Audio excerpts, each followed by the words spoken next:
Hi class. I have finished grading all of your papers.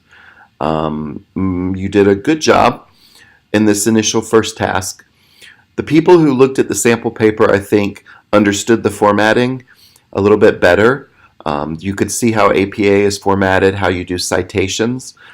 A lot of people use these long quotes that are called block quotes. Any quote more than 40 words is a block quote.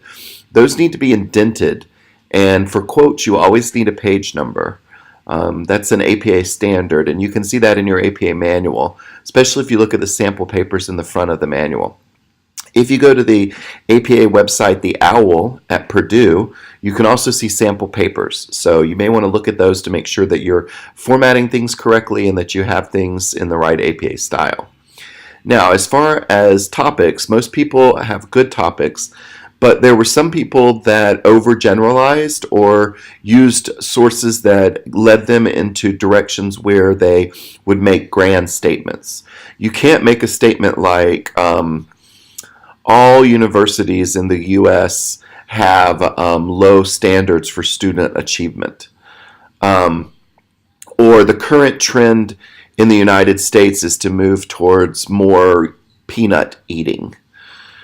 You can't make statements like that without some kind of citation from the research. And you need to be careful when you cite the research. Did the researcher actually say all the universities in the U.S., or did they say some universities? Usually researchers are tentative in the way they talk. Some universities, it is possible, there is some aspects in the research, especially when you're dealing with ideas that could be in flux or could be changing. It doesn't always mean things are going to be the same. So you want to look at what is the most current ideas that are going on. And that brings me to your article that's due today at midnight. Make sure your article is a journal article and it has a methodology section. I've said that several times, but some people are pulling articles from magazines and they're pulling research review articles that are not research-focused journal articles that have a methodology section. So make sure you're looking for those. For those of you who got less than an 80 on your paper, you are welcome to rewrite those. You will need to rewrite them for the final paper.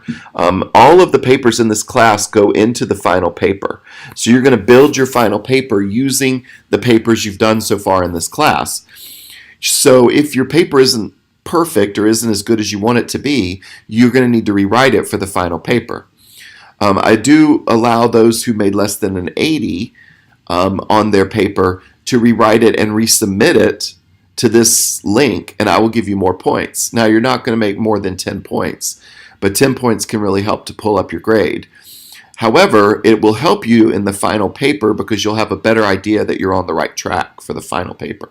The final paper is worth a lot more points than the individual papers are, so it can really help to pull up your grade. Even if you got an 80 on your paper and you wanted a 90, you can fix that in the final paper and you can pull your grade up really quickly. So that's one of the good things about this class. You're going to do a lot of work along the way, but it's going to all add up to make it easier on you in your final paper. If you have any questions about anything I said in your papers, please email me or text me if you need to. I will be glad to answer those questions. And we're going on spring break this next week. I know spring break isn't a whole week long, but this will give you a whole week off to enjoy. Then we're going to come back and you're going to have some additional readings to do, and then we're going to move back in week 10 to having assignments due. So keep an eye on your weekly course content. Remember, there are APA tutorials in the research tutorials, so look at those if you're having any questions about APA. Have a great spring break, and I look forward to seeing you when you return.